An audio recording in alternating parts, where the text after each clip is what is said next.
Magandang araw, Podmates. Howie Severino here na nagpapaalala na nakakatalino ang mahabang attention span. Eleksyon na naman. Nararamdaman nyo ba? Sa October 30, boboto ulit tayo. Ngayon naman para sa barangay leaders natin at para sa sangguniang kabataan representatives. Para pag-usapan ito, kasama natin si Attorney Ona Carritos, Executive Director ng Lente o ang Legal Network for Truthful Elections. Magandang araw sa iyo, Attorney Ona. Magandang araw, Sir Howie. Magandang araw, mga kapodmates. Huli tayong nag-usap, attorney, April 2022, tungkol sa national elections sa susunod na buwan, May 2022. Napaka-emotional na eleksyon na 'yon, Sobrang nakakapagod.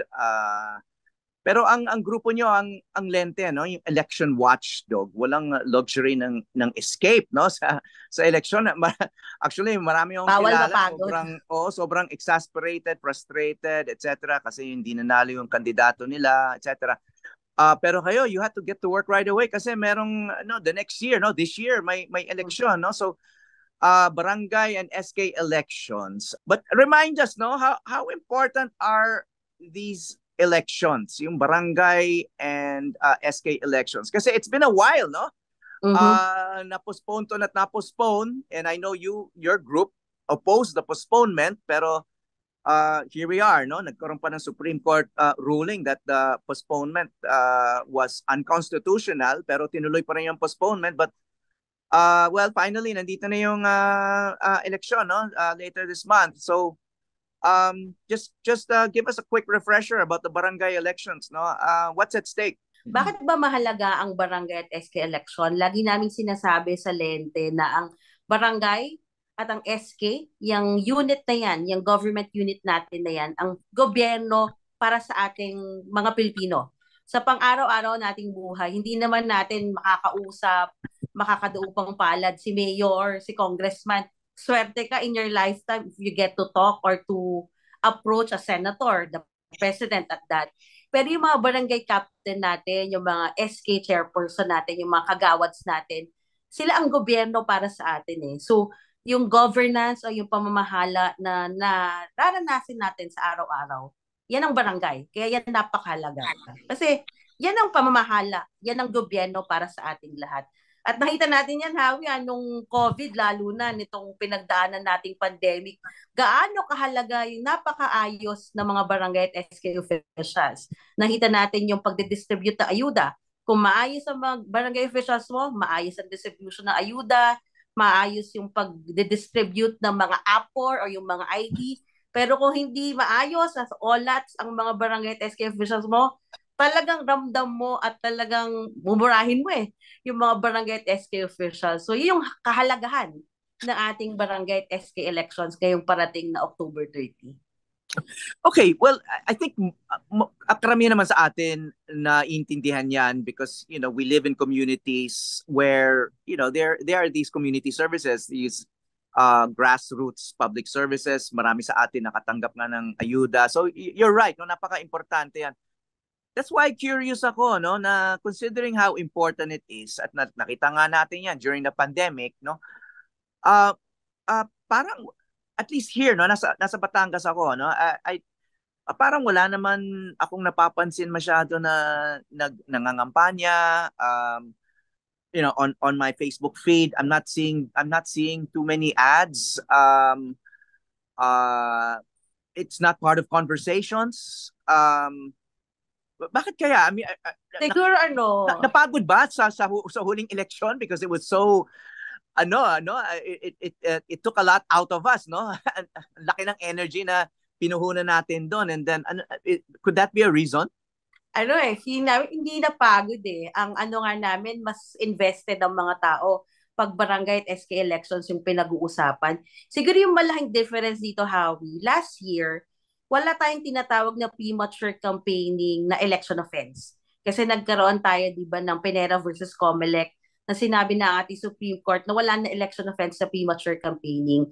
Pero ngayong barangay at SK election, nagkaroon ng standing or opinion ng ating Commission on Elections na hindi applicable ang Pinera versus Comelec sa election na manual. Na yun ang ating barangay at SK election. So, ngayon, Kaya wala ka masyado siguro nakikita sa social media o wala masyado nagpaparada sa labas ng ating mga bahay kasi bawal pa silang mangampanya. Ang campaign period for our barangay and SK candidates, October 19 to 28 pa. At kung sila ay mangangampanya ngayon, sila ay kakasuhan ng ating COMELEC at ng kung sino mang interested or concerned individual, maaari silang kasuhan ng premature campaigning. Kaya para hindi pa ganun, hindi pa eleksyon kasi hindi pa nagsisimula yung mga usual campaign gimmicks na sanay tayong nakita pag eleksyon. So in other words, talagang iniksian yung campaign period para sa darating na eleksyon. And the good news about this is mukhang sumusunod yung mga kandidato. Ay, nakakatuwa yan. Yes. There's always been premature campaigning restrictions naman eh. Pero parang maraming hindi sumusunod, di ba? At hindi napaparusahan for premature campaigning. Of course, in the past, dinidebate kung ano yung ibig sabihin ng premature campaigning. So, finally, matutuloy itong barangay and SK elections. Bakit pa siya na-postpone in the first place?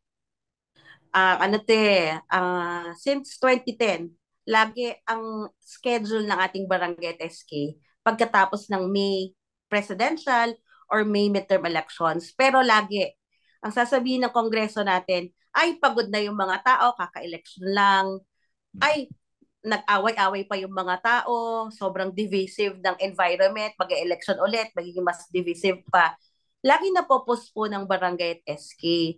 So, since 2010 yan, nitong huli nga na postponement na ginawa ng kongreso natin, itong December 2022 na pinospone to this October, buti na lang sinabi na ng Supreme Court natin na hindi pwedeng ganyan lagi ang ginagawa ng ating kongreso. Minention nga doon sa kasong yon na hindi pwedeng reason yung wala masyadong panahon, i-implement yung mga projects, divisive yung environment, kaka-election lang, pagod pa yung mga tao. Talagang minention ng Supreme Court natin na, next time hindi nyo na pwedeng gamitin yung mga reasons na yan to postpone yet again the barangay and SK elections. Talagang nag-lay down ng guidelines sa ating Supreme Court na ito yung mga conditions for Congress to postpone the barangay and SK elections yet again. Kaya yung lagi namin sinasabi sa Lente, itong term ng ating mga barangay at SK officials hanggang December 2025 lang. Yung lagi natin expectation na may i-extend naman yan, mapopostpone na naman. Hindi na yan natin makikita kasi nagsabi na ang ating Supreme Court na hindi yan pwede basta-basta mapopostpone. Kaya lagi namin sinasabi pag-isipan natin sino yung iboboto sa barangay at SK ngayon kasi wala na silang luxury or oras na mag-aral pa. May 2 taon lang sila to implement their projects and programs for their respective barangays. You would think pag naghatol yung Supreme Court, no, that would be the final word. Pero that's what maybe some people cannot understand or many people cannot understand, no? Bakit na-postpone pa rin kahit sinabi ng Supreme Court na unconstitutional yung postponement? Oo, kasi yung nangyari dyan, December dapat talaga yung conduct na election natin from the last postponement na 2020. The first Monday of December 2022. Pero dahil nag-decide the Supreme Court natin around March, kung hindi ako nagkakamali, hindi naman nag-ooperate in a vacuum ang ating Supreme Court. Hindi niya naman pwedeng pabalikin ang oras. So sinabi na lang talaga ng court na moving forward, gawin natin or mangyayari yung election na October. Pero mali yung pagpo-postpone na ginawa ng December. So, hindi naman kasi pwedeng mag-operate si Supreme Court na gawin natin ng March agad yung election. Kasi naintindihan niya rin na may preparations na kailangan gawin ang ating Commission on Elections para sa pagkakandak ng election. So, kahit parang moot siya, pero at the same time, it would affect the conduct of future barangay and SK elections. Nagkataon lang late lumabas yung decision ng Supreme Court natin as to the postponement of the December 2022 barangay and SK elections. So logistically, it would have been impossible to hold them Yes. anyway, kahit may Yes. hato na ganun yung Supreme Court. So for very practical reasons, hindi rin magagawa, no? Okay. So now, so finally tuloy na, no? And may 42,000 na positions at stake at least sa barangay, no? I haven't seen any figures for the SK, you know. So 1.4 million ang nag-file ng candidacy. So napakarami, ano? So napakalaki ng mga responsibilidad, mga sakit sa ulo ng mga uupo, no? But you wonder what's motivating so many, no? I mean, we want to think na public service, gusto nila magserbisyo, no? I mean, ideally that's the case. But in a practical sense, no, ano ba yung mga perks, benefits ng pagiging isang barangay official? Kasi we know that hindi naman mataas ang sweldo niyan. Very low. Halos allowance lang yan. Ano? Nabasa ko, parang may minimum rate of 1,000 pesos per month ang barangay chair. Chair na yon, no? And then, mas mababa syempre yung mga ibang positions. You've got barangay kagawad, yung mga konsehal, secretary, treasurer, and then of course, yung mga SK, no? Na they only receive several hundred pesos. But they control budgets, no? Maaring maraming posibleng perks and maybe even opportunities for those who are not well intentioned. Aminin natin may mga kandidato na maaring may hidden agenda. May mga they have access to resources of the government pag manalo sila. Siguro yung isang practical na pagtingin dyan, yung access talaga sa power. Kasi kailangan natin tandaan na kahit non-partisan ng barangay at SK election, sila ang frontliner ng mga LGUs natin. Na sila ang tinatap or basically sila ang coordinator sa kanilang barangay pagdating ng midterm, pagdating ng mga local election. So, powerful ang mga barangay at SK officials because they're the coordinators of the LGUs. Kapag sila ay tamang gamble or tamang bet na yung sinuportahan nilang mayor, yun yung nanalo, madaming projects at maraming pwedeng mapunta sa kanilang barangay na resources. So, aside from the honorarium na hindi naman ganong kalakihan, iba rin talaga yung access sa power at sa resources ng mga barangay at SK officials natin, given na their important role in the midterm, the national, and the local elections because they are the coordinators eh. Sila ang magde-deliver ng boto pagdating sa midterm, local at national elections. Yeah. And so therefore ang kikilos dito hindi lang mga kandidato and their own campaign machines pero yung mga backers nila na mga politiko rin, no? So kayo watchdog kayo, no, yung Lente. So what are you actually watching here? Ano bang kailangan bantayan and how can citizens get involved? How are you educating people about this election? Yung kakabanggit mo lang, yan yung isa namin binabantayan na dapat walang LGU intervention in the barangay na SK elections. Kasi supposedly non-partisan eh. So dapat walang support directly kasi indirect, hirap hulihin yan eh.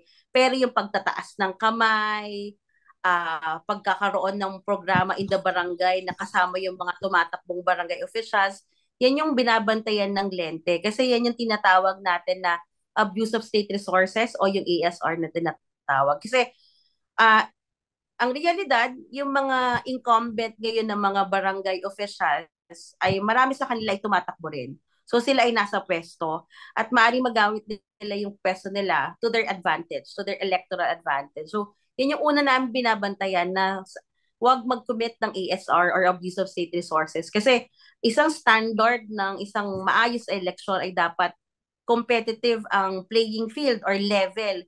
Pero kung may mga incumbent tayo na lamang o tinitake advantage yung kanilang nasa posisyon, ayaw natin yon. So, yun yung unang binabantayan natin. Pangalawa, premature campaigning.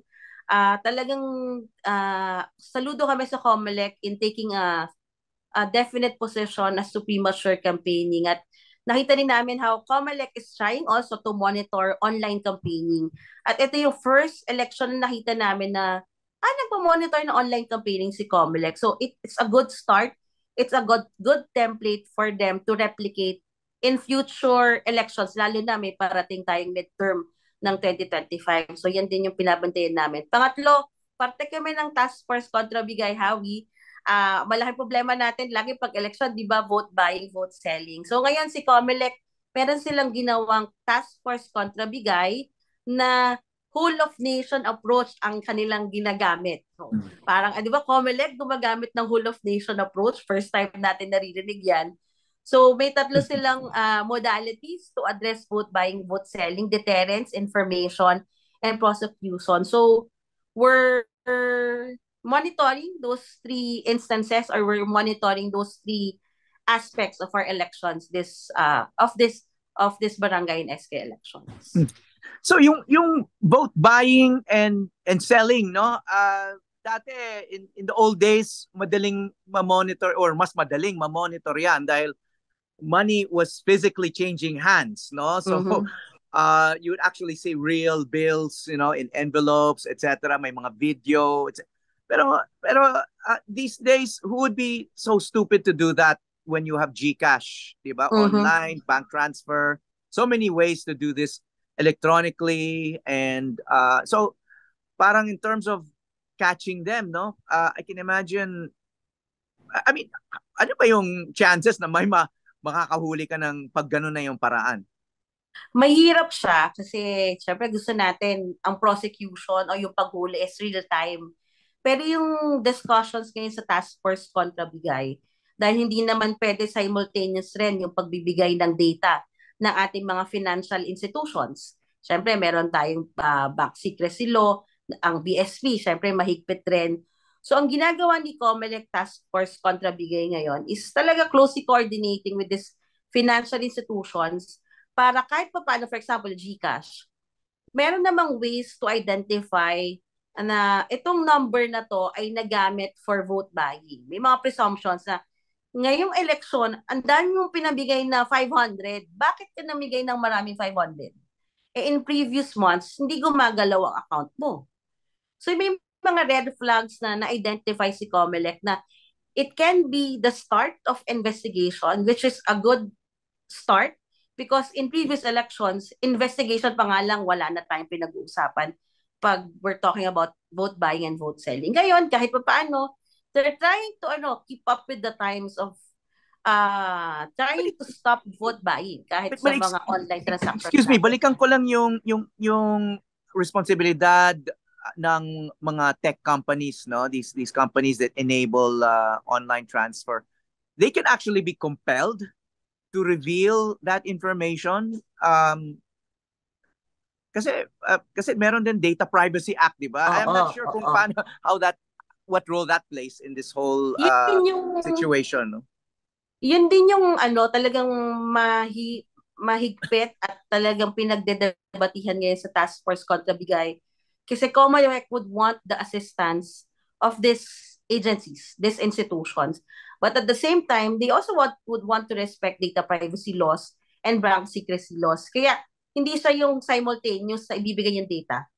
Most probably, if prosecutions or investigations would happen, it would be after the elections. Kasi dadaan pa yan sa proseso eh. Yung pagre-release ng data, pagre-request ni Comelec ng data from these financial institutions and Bangko Sentral, for example. Matagal na proseso, pero at least andyan yung coordination amongst these agencies and bodies to investigate vote buying, vote selling in the modern world. Meron bang talagang nahuli na prosecute from the last election for vote buying? Wala. Kaya napaka-importante nitong task force kontra Bigay. And ito yung din realidad ng prosecution ng vote buying, vote selling kasi matagal na rin namin yan tinututukan sa lente. And 10 taon na rin kami nagtuturo ng mga tao paano gumawa ng affidavit, ano yung mga ebidensyang kailangan if they want to file cases for vote buying and vote selling. Unfortunately, after the election, may realidad ng buhay ang mga tao eh. Babalik sila sa kanilang normal na ginagawa. Takot sila mag-file ng kaso So napaka-importante sa amin sa Lente nung pumasok yung police sa Task Force kontra Bigay at sinabi nila sa COMELEC, nagfa-file naman kami ng kaso. Pero pagdating sa fiscal, kunyari nag-warrantless arrest sila, hinahanapan sila ng guidelines ni fiscal for the warrantless arrest. So ngayon si police, sa tulong ni COMELEC, meron ng guidelines on warrantless arrest. So yung mga police, sila talaga in the best position to go after vote buyers and vote sellers eh. Kasi trabaho nila yan. And after elections, they're mandated to still continue with the investigation and prosecution. Unlike common people na babalik sa mga normal na gawain or normal na buhay nila. So, we see the important role of the police in the investigation and prosecution of vote buyers and vote sellers. Kailangan lang talaga tutukan dahil nawawala yung interest after elections.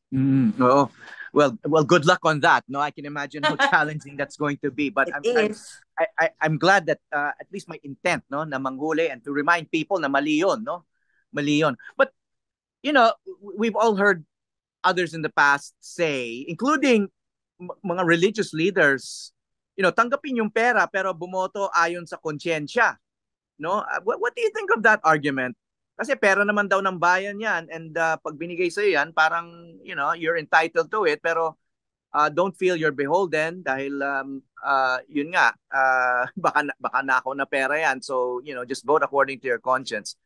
So, pag inalukan, what is the vote seller supposed to do? Because I know in recent discussions, parang naging priority ay yung vote buyer. No, yan ang dapat focus ng law enforcement, not the vote seller. So, what should the attitude of voters be pag inalokan sila ng pera? I mean, we respect the position of the church, but for us, that position, parang let it slide, let the election offense slide, let the election offense of vote buying slide. It's still an election offense, it's still a crime. So, we respect that position of the church, but for us, the position should be, you say no to the money or whatever good or service is being offered in exchange for your vote because it's still a crime. Kahit iboto mo yung gusto mo, but you still receive money or any good or service in exchange for your vote, it's still a crime. And we want to respect the rule of law. So, ayaw natin nung ganong position.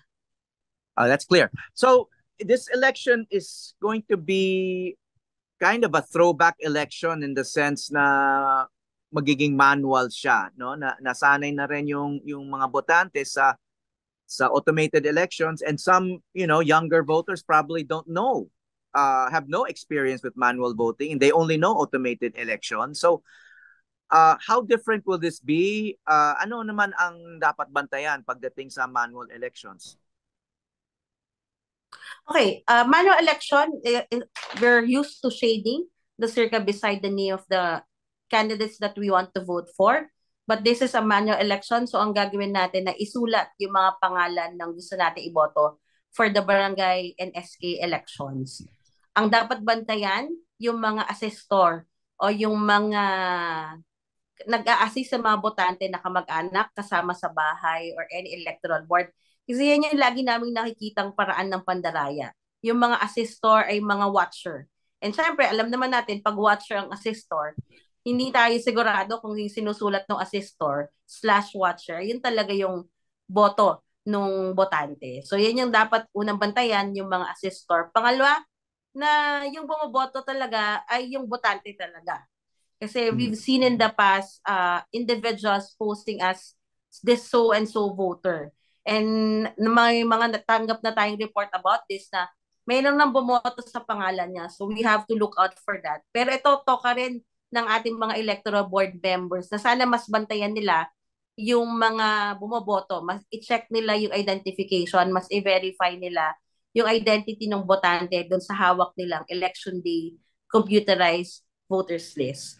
So yun, pangatlo, kailangan tandaan na bawal lang mangampanya on the day of the election.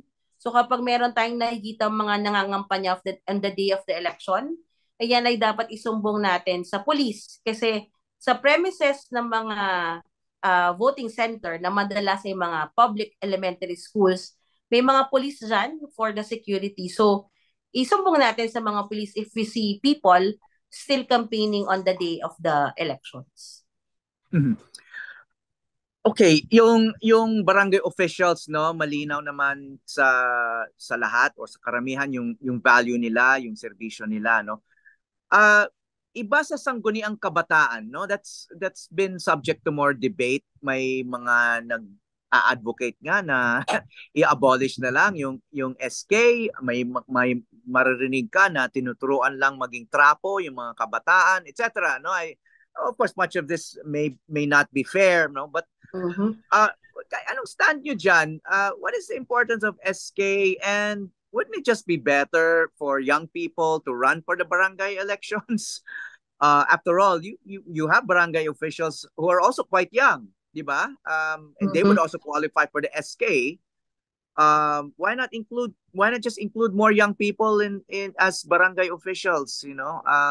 Kasi kung talagang deserving sila na magserbisyo, de tumakbo sila sa bilang barangay official.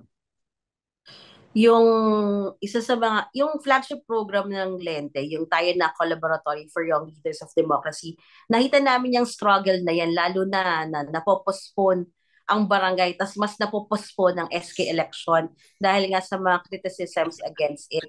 Pero ang lagi namin sinasabi sa TNC ay pagbigyan natin ma-implement yung SK Reform Law at SK Empowerment Law. Kasi tandaan natin, unang election na implement yung SK Reform Law noong 2018. Ano ba yung SK Reform Law? One of the main provisions in the SK Reform Law is the anti-dicey provision. So, it's the only government unit in the Philippines na bawal tumakbo yung mga may kamag-anak na nakaupo sa pwesto, from the national down to the barangay level. So, gusto natin makita ma-implement yung provision ng batas na yan. Kasi main criticism yan na breeding ground ng mga trapo. But we now have the anti-dicey provision. So, we want that to be implemented and we want it to be studied kung effective ba siya. And nagkaroon na tayo ng SK Empowerment Act kasi nakita na nung pandemic, ang dami mga nag-resign na mga kagawad kasi ang nakakatanggap lang ng honorarium yung SK chair. So there was a recognition na parehas lang naman nagtatrabaho ang chair at ang kagawad. Why not give these officials honorarium also? So nagkaroon na rin ng honorarium ang mga SK kagawad natin. Nagkaroon ng budget ang Local Youth Development Office. Nagkaroon dapat ng tao sa Local Youth Development Office. So, let's give chance to these two laws to be implemented for the next 3 or 6 years. Then let's have the same discussion, siguro Howie, by 2028 to see if these two laws have been implemented effectively and kung tama pa rin ba na yung setup natin sa SK mimics the same barangay setup. Kasi meron talagang discussion na ang dami Pwede namang 2 lang, 3, but I think we need to see these two laws implemented first in operation. Then we ask the same question. 6 years or 9 years from now. So, dito sa anti-dynasty law as it's being applied to the SK, no, itong sangguniang kabataan, how do you define a dynasty in this case? Because at the barangay level, I mean, many people are related to people in positions, di ba?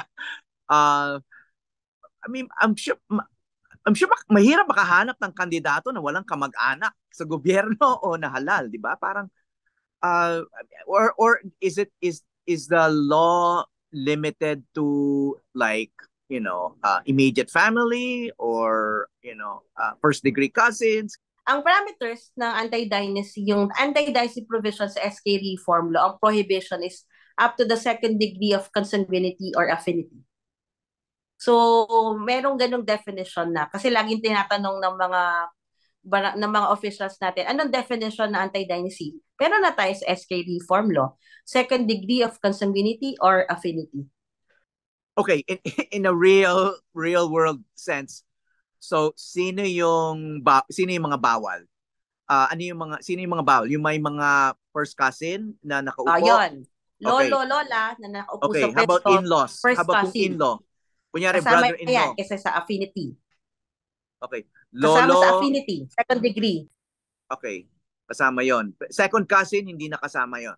Hindi na, hanggang first cousin lang tayo. Okay, hanggang first cousin. So, immediate family, siblings, lolo at lola, first cousin, and then in-laws. Yon. Yes. Okay, that's quite clear. Will the outcome of this election influence future elections? Because I do know parang may commitment na yung national government sa automated, and there's going to be bidding for new vote counting machines. But there were some complaints last year about the automated elections and the vote counting machines, and there were some breakdowns, etc. No, and this is the first manual elections for a lot of voters. Kung maganda yung experience nila dito, and they're, let's say, mas konti yung reports ng dayaan, etc. I mean, is it possible na bumalik tayo sa manual? Siguro mahirap ma-compare yung barangay at SK election sa regular national local election. We have to remember na pag barangay at SK, isang barangay lang yung bibilangin mo boto. Hindi ganun karami. Comparing it to a midterm national local election na thousands yung bibilangin. So, may iba't ibang factors to decide. But what's happening now, what will happen in the October 30 elections is ipapilot ni COMELEC yung gamit ng makina in two barangays, one in Cavite and one in Quezon City, to see if mas magiging efficient ba ang use ng makina. But sa amin sa Leyte, kasi katatandaan natin, ang paggamit ng makina, kailangan mo siyang i-tweak dahil depende sa mga kandidato. So, kailangan customize ang mga makina. We have 42,027 barangays. We have many machines because we've procured 2 batches of machines already. 3 batches na nga eh. So, walang problema sa makina. Pero yung tweaking, customizing, at yung kaakibat na gastos, kailangan mas pag-aralan pa eh. If it's really cost-effective to use the machines or just stick by manual elections, dahil hindi naman ganun karami yung bibilangin na boto ng ating mga electoral board members compared to a midterm election na mas maraming botante kasi we're talking about municipalities here, cities na maraming mga barangay. So, baka mas kailangan pang pag-aralan. But going back to sa issue ng use ng makina at hybrid or manual, I think we've been used to having elections and seeing the results of elections overnight. Last year, alas 8 pa lang, alas 9 ng gabi, we somehow know the result of the presidential position.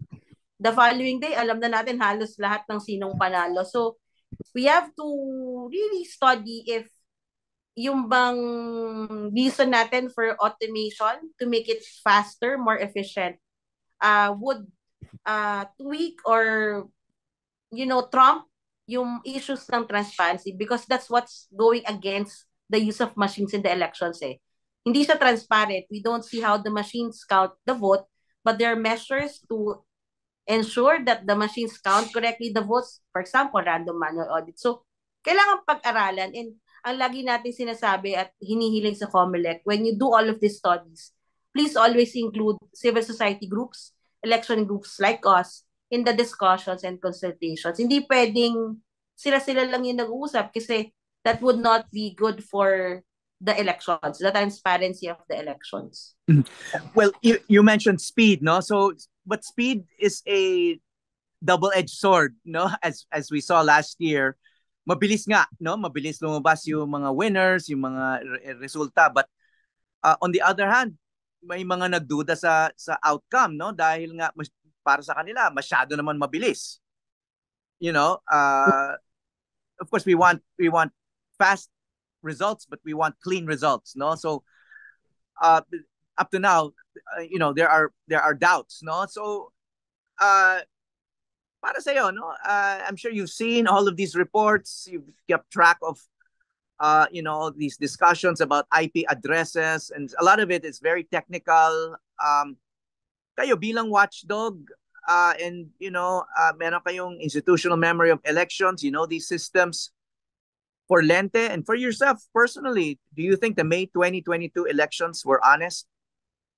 For us, it's honest because we were part of the random manual audit 2019, 2022, and we saw how the machines accurately counted the votes. Yung sa random manual audit po, yun yung binibilang isa-isa yung mga balota at kino-compare yung manual count dun sa machine count ng mga makina. And we saw in the elections last year how the machines accurately counted the votes. So for us in Lente and ako personally, the elections last year were clean and it really reflects the will of the Filipinos. It really reflects the votes of the Filipinos.